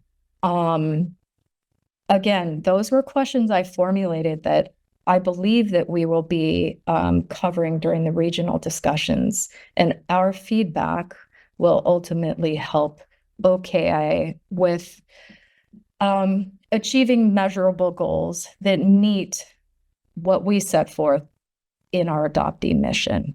So really to work together to ensure that they meet their goals in terms of their mission and vision for us, and that we receive what we need as well. So that's it.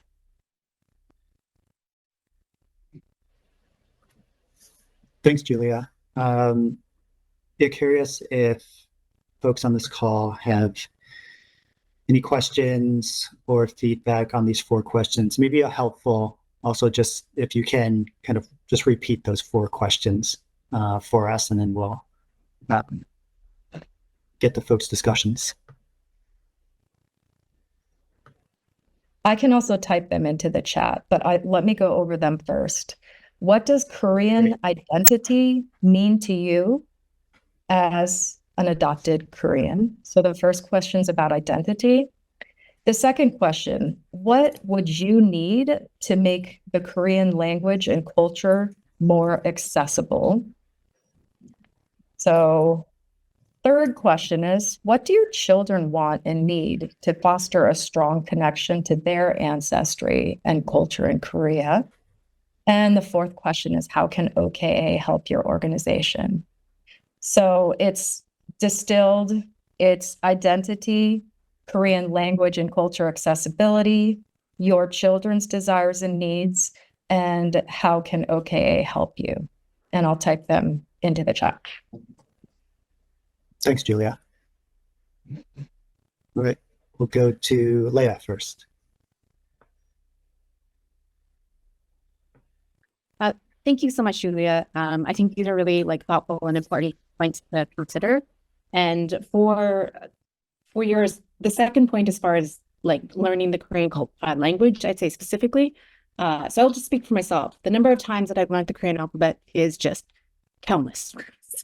So, and I also think and wonder, because we live in the first time I went to Korea, we had the T9 phones, as in it was a flip phone, right? It's pre-smartphones.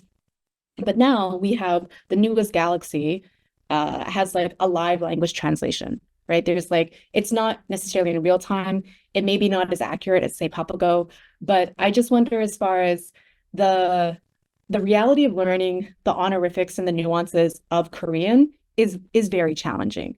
The fluency, from a linguistics perspective, the fluency of learning another language as an adult is just a really significant challenge, and requires a certain amount of dedication. And even still, to learn the nuances and the cultural nuances that are embedded within language is a whole other level for Korean specifically, because it's just, I think, much more complicated than, say, English. Although obviously that's up for debate for linguists, but we'll leave that to them. So I think the question that I'm curious to think about, and would love to hear other people's thoughts, is, given that we're in a very different technological era now, with possibly the options to have, say, technologies in some way, and this is in no way committing to this, but would it be maybe an idea to help adoptees, say, who are in Korea, have translation devices, not the old translation devices that were this little, I don't know if you ever used them, but there used to be singular translation devices that you would handheld devices essentially. But I think the Galaxy, whatever the newest, and I'm not promoting Samsung products, but my point is that leveraging technology to try and bridge the gap for the linguistic divide. Obviously, I think there are caveats as far as some conversations, would be best not had with a phone or technology. But I think that it is an option possibly to explore in trying to, bridge whatever linguistic differences. And the other component that I think is really important that you talked about is like culture and understanding like the cultural nuances, because I feel that there can be a lot of, significant surprises, certainly when arriving to Korea and or for anybody who's reunited with their birth family, in trying to, bridge whatever cultural understanding and nuances there are, and just being mindful of, what that journey is and how we can, further support CADs in that journey. So those are my thoughts, broadly speaking. Happy to hear any other reflections on that or something totally different. Thanks, Leah. I think next was Amanda. Hi. So I have a question. So I also wanted to say that I think everything that Julia said is wonderful because I actually attended the OKA gathering with my mom in actually with OKF at the time, 2022. And then I attended the Future Leaders Conference recently. OKA sponsored that because the organization's changed. But so I think that's great because I know that the gathering is focused for the people who've never been back to Korea, who are new to the adoptee community. But as leaders and for this forum, I just have some questions that people have asked me that I don't really know how to answer. And I was hoping to get that from this forum is, what is the difference between OKA and OKF? And what is the difference between OKA and NCRC? And how are they working together and how are they not working together? Because that's the question we get from a lot of our members. And as leaders, I feel like we need to know this. And we don't really know how to explain that. So Julia, can you answer that, or anyone who's maybe learned that? Yeah, I think, and this is all we kept. Oh, sorry. I'll parking lot that because I think it's best if OKA answers that. But yeah, just want to, and I think it's a question that's come up for a number of us. So if there's any other like similar questions, we can take that. Okay, I'll just write what I know in the chat, and maybe that'll help. But yes, maybe OKA can step in also. Yeah, we're going to have a brief Q&A session, I think, after Heidi goes.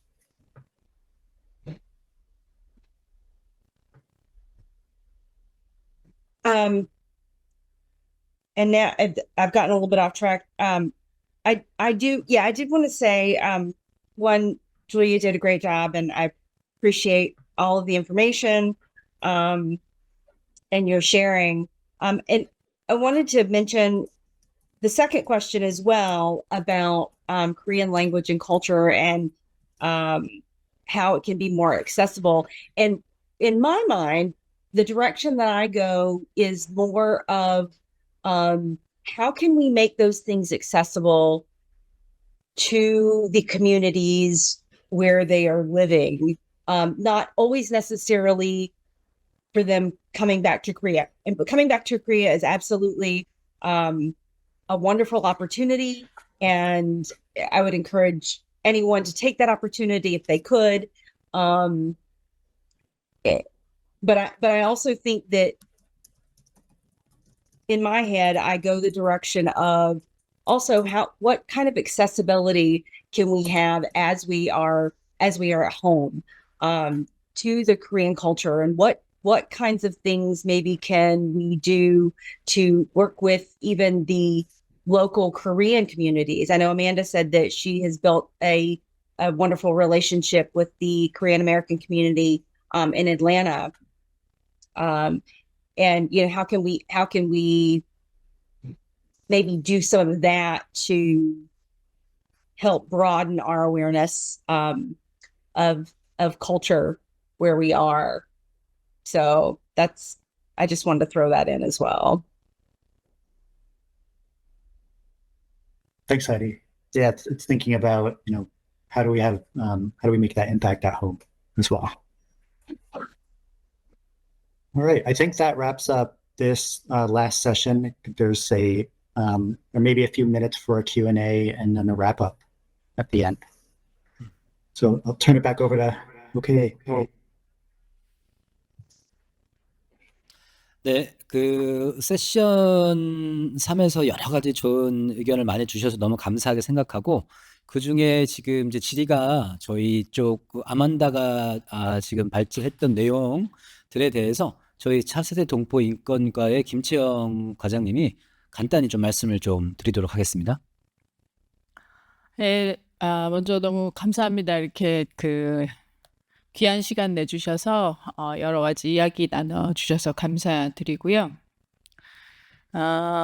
미스 아만다 조가 질문하셨던 OKA와 OKF의 차이점이 무엇인지, 그리고 OKA가 왜 NCRC와 협업을 하고 있지 않은지에 대해서 설명을 드려야 되는데요. 어디서부터 시작해야 될지 사실 잘 모르겠습니다. 네, 왜냐면 기본적으로 전 이제 저희 조직은 법에 따라서 움직이는 기관이기 때문에 재외동포 재단은 재외동포 재단 법에 따라서 조직이 되었었던 곳이고요.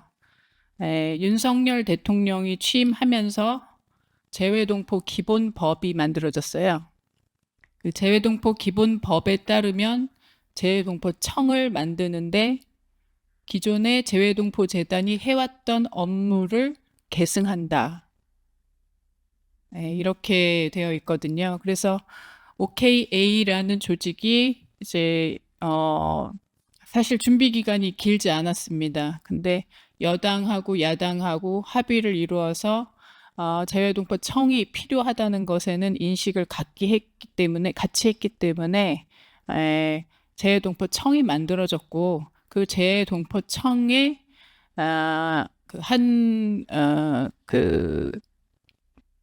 과의 업무 중에 하나가 입양동포에 대한 지원을 하는 것으로 이렇게 되어 있어요. 그래서 여러분 단체장으로서는 굉장히 답답하고 모호한 부분이 많을 것으로 생각이 됩니다. 2023년 6월에 생긴 OKA가 갑자기 모든 정부 부처에 산발적으로 나누어져 있는 어답티 코리안들의 이슈를 다 가져와서 해결할 수는 없을 것 같아요.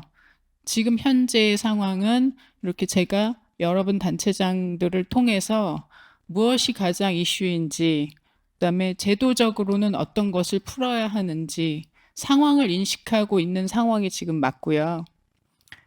그래서 결과적으로 OKF는 이제 없어졌고 업무는 그대로 OKA로 이제 이관이 된 거고요.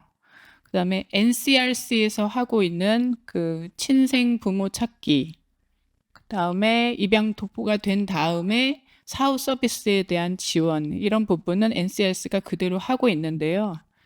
저의 개인적인 목표는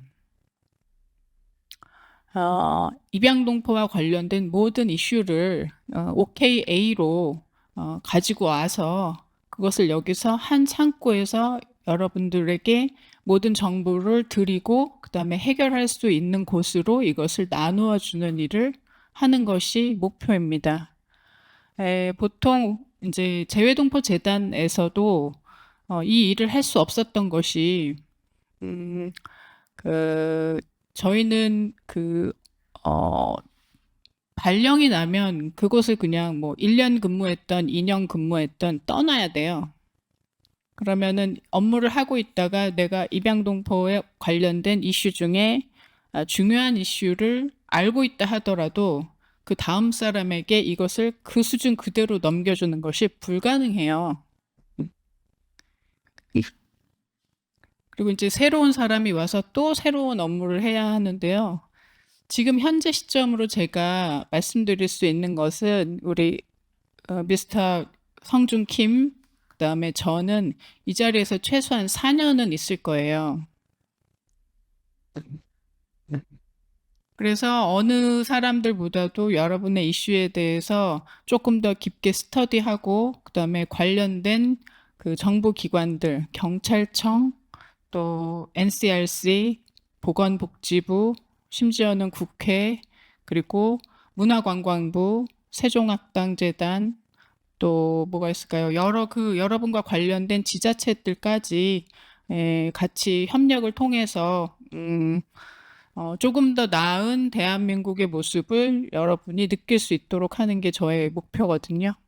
그래서 그런 것의 처음 시작점이 오늘이라고 생각해 주시고, 그리고 많은 정보와 또 도움을 여러분이 주셨으면 좋겠고요. 저희들을 좀 많이 격려해 주시고, 특히 미스터 킴을 통해서 여러분들이 알고 싶어 하는 그런 정보, 이런 것들을 물어봐 주시면 저희들이 주로 어답티 코리안의 이슈는 주로 OKA에서 많이 알고 있다.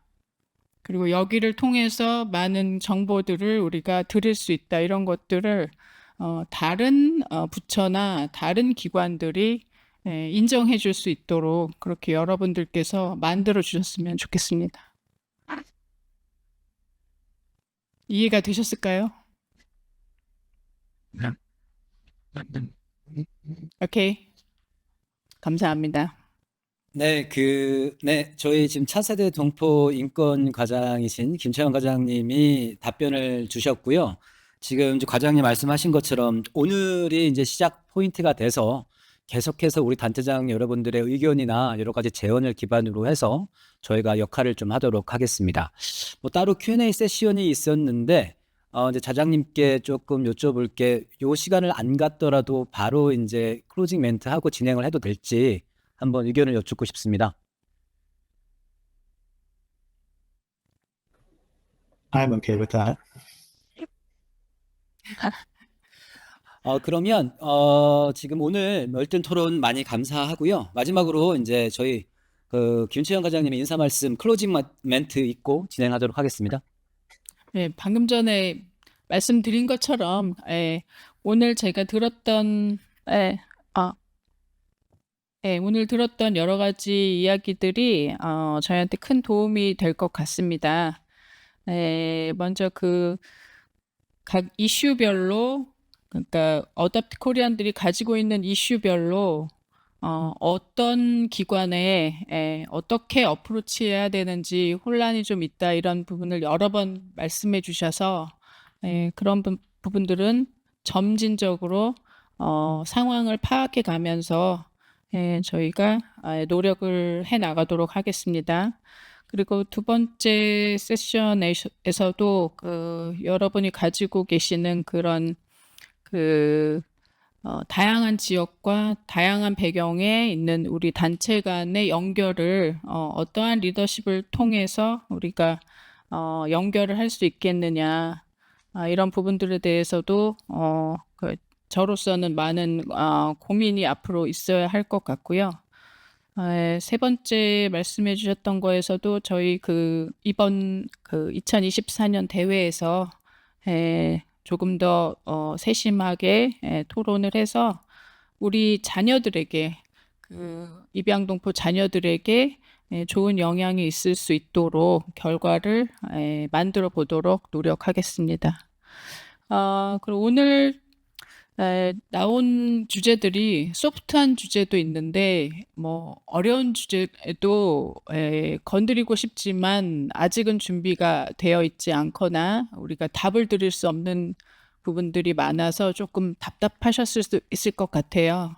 예를 들면 뭐 미국 시민권이라든가 뭐 조이 알렛이 같은 그런 케이스, 뭐 이런 부분들도 저희가 잘 알고는 있는데, 오늘 토론에선 다루지 않았지만 앞으로 이런 회의가 거듭되면서